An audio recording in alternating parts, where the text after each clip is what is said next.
और इसी गोल के साथ अर्जेंटीना ने 36 साल के बाद फीफा वर्ल्ड कप जीता। इससे पहले 1986 और 1978 में फीफा वर्ल्ड कप जीता था।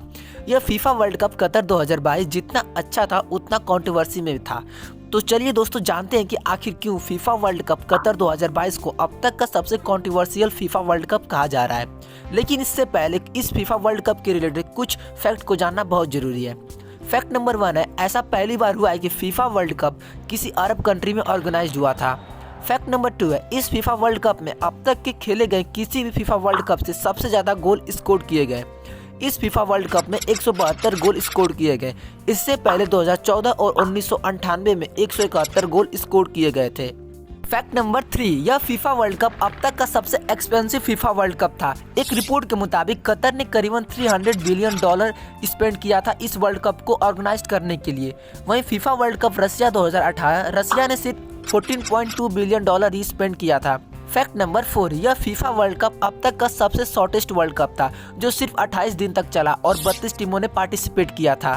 Fact number 5, FIFA world cup 2022 Qatar यह पहला फुटबॉल वर्ल्ड कप था जो नवंबर और दिसंबर के मंथ में खेला गया, क्योंकि समर सीजन में कतर में टेम्परेचर 50 डिग्री सेल्सियस से भी ज़्यादा पहुंच जाता है। चलिए दोस्तों, फीफा वर्ल्ड कप 2022 कतर को अब तक का सबसे कंट्रोवर्शियल वर्ल्ड कप क्यों कहा जा रहा है इसके बारे में जानते हैं। इसका कई कारण है, लेकिन मैं सिर्फ आपको 2 मुख्य कारण के बताऊंगा। एलिगेशन नंबर 1 है, कतर पर एलिगेशन है कि उन्होंने फीफा के एक्सको मेंबर को रिश्वत दी है ताकि 2022 का फीफा वर्ल्ड कप किसी और कंट्री में ना हो बल्कि कतर में ऑर्गेनाइज किया जाए। 2 दिसंबर 2010 को फीफा के मेंबर स्विट्जरलैंड आए और उन्होंने अनाउंस किया कि 2018 और 2022 का फीफा वर्ल्ड कप किस कंट्री में होगा। इस डिसीजन को लेने के लिए सिर्फ 22 लोग शामिल थे और इन्हीं 22 लोगों में से मैक्सिमम पर करप्शन का एलिगेशन है और यह 22 लोगों ने यह अनाउंस किया। Ladies and gentlemen, will be organized in Russia. The 2022 FIFA World Cup is Qatar.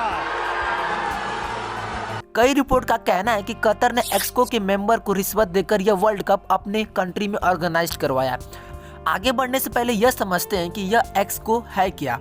1930 में पहला फीफा वर्ल्ड कप खेला गया जो कि उरुग्वे में हुआ था, जिसमें 44 कंट्री से एक मेंबर रिप्रेजेंटेटिव के तौर पर आए थे और डिसाइड किया कि पहला फीफा वर्ल्ड कप कहाँ खेला जाए और उन्होंने यह डिसाइड किया कि पहला फीफा वर्ल्ड कप उरुग्वे में खेला जाएगा, जो कि फाइनल में उरुग्वे ने अर्जेंटीना को हराकर पहला फीफा वर्ल्ड कप टाइटल अपने नाम किया। 1964 में यह डिसाइड किया गया कि फीफा का मेनली ज़्यादातर डिसीजन एक एग्जीक्यूटिव कमेटी लेगी यानी एक्सको, जिसमें 24 मेंबर थे और यही लोग डिसाइड करेंगे फीफा वर्ल्ड कप को कौन सी कंट्री होस्ट करेगी। जब 2010 में फीफा वर्ल्ड कप 2022 को कतर में ऑर्गेनाइज करने का फैसला लिया गया तब कतर में सिर्फ एक मेजर फुटबॉल स्टेडियम था और 2022 तक यहां पर 8 नए मेजर स्टेडियम बनवाए गए और इसके लिए कतर ने इंडिया, पाकिस्तान, नेपाल, बांग्लादेश और श्रीलंका जैसी कंट्रीज से चीप लेबर मंगवाए। और यहीं पर आता है allegation number 2, migrants not treated properly. देखिए, फुटबॉल दुनिया का सबसे पॉपुलर गेम और लगभग हर एक कंट्री में खेला जाता है और जिस भी कंट्री में इसका वर्ल्ड कप होता है उस कंट्री में लाखों की संख्या में लोग आते हैं मैच देखने, जिससे उस कंट्री और फीफा को बहुत बेनिफिट होता है, जैसे टिकट सेलिंग, एडवर्टाइजमेंट एक्सेट्रा। जिस भी कंट्री में यह फीफा वर्ल्ड कप खेला जाता है वह पहले से इन लाखों लोगों को हैंडल करने के लिए तैयार रहता है, लेकिन कतर इसके लिए पूरी तरह से तैयार नहीं था। तब कतर ने करीबन $300 बिलियन इन्वेस्ट करके नए infrastructure, football stadium, restaurant, road etcetera बनवाने लगा। अब कतर को इतने सारे काम के लिए चाहिए थे चीप लेबर, जो कि उसे साउथ एशियन कंट्री में आसानी से मिल गए। कतर में इन मजदूरों के साथ अच्छा बिहेव नहीं किया जाता था। कहा जाता है कि इनसे करीबन 14 घंटे काम करवाया जाता था। कतर में गर्मी में टेम्परेचर 50 डिग्री सेल्सियस तक पहुंच जाती है। इतनी गर्मी में भी इन्हें ज़्यादा पानी पीने को नहीं मिलता था और यह लोग कुछ इस प्रकार रहते थे। आपको जानकर हैरानी होगी कि इन मजदूरों को कतर के बड़े शहरों में घूमना मना था। इन्हें पानी न मिलना, हाईली डेंस्ड एरिया में रहना और शायद यही कारण है कि इतने खूबसूरत स्टेडियम और शहर को बनाने में करीबन 6500 लोग भी मर गए।